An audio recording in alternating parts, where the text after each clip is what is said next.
Hi hello everyone, আমি শতরূপা।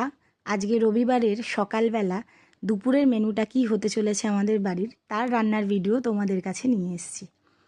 আজকে হচ্ছে চিকেন কষা আলু দিয়ে। অফকোর্স আলু থাকবে, মানে চিকেন কষা আলু ছাড়া আমি ভাবতে পারি না। অনেকে কিন্তু আলু ছাড়া ভালোবাসে, কিন্তু আমার বাড়িতে আলু দিয়েই হয়। যতবারই ভেবেছি যে আলু দেবো না চিকেনে, কিন্তু আবার আলু কাটতে বসে পড়েছি, কারণ আলুটা খেতে ভালো লাগে চিকেনের আমার।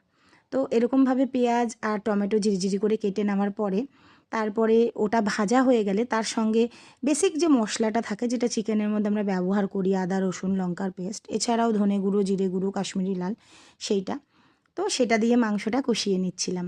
আর পাশেই কিন্তু হাঁড়িতে বসিয়ে দিয়েছিলাম পোলাওয়ের জন্য একটু ঘি আর একটু তেল। আমি টোটালটা ঘিয়ে করি না, আমাদের ঘরে রাইস ব্র্যান অয়েল বা সাদা তেল আসে, তো সেটা দিয়েই আমি করি। তো আগে থেকে, আর হ্যাঁ, গোবিন্দভোগ চালে পোলাও ভালো হয়, কিন্তু আমার কেন জানি না এই বাসমতি চালের পোলাওটা, মানে যেটা বিরিয়ানির চাল, তার পোলাওটা বেশি ভালো লাগে খেতে। ঝরঝরেটাও আমার হাতে বেশি ভালো হয় ওটা। তো আর যদি মটরশুঁটি থাকে তাহলে কিন্তু খুবই ভালো হয় বাসন্তী পোলাওটা, কিন্তু যেহেতু মটরশুঁটি অ্যাভেলেবেল ছিল না, তো কাজু কিশমিশ দিয়েই করেছি। আর হলুদ দিই আমি, এটা বাসন্তী পোলাওয়ের জন্য ভালো লাগে বেশ খেতে। তো তোমরা বলো, কারা কারা তোমরা ভালোবাসো বাসন্তী পোলাও আর চিকেনের এই কম্বিনেশনটা খেতে? আর তোমাদের বাড়িতে রবিবারের কী মেনু হলো?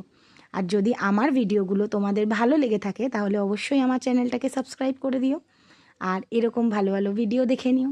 তো চলো এভরিওয়ান, দেখা হবে আবার পরের ভিডিওতে।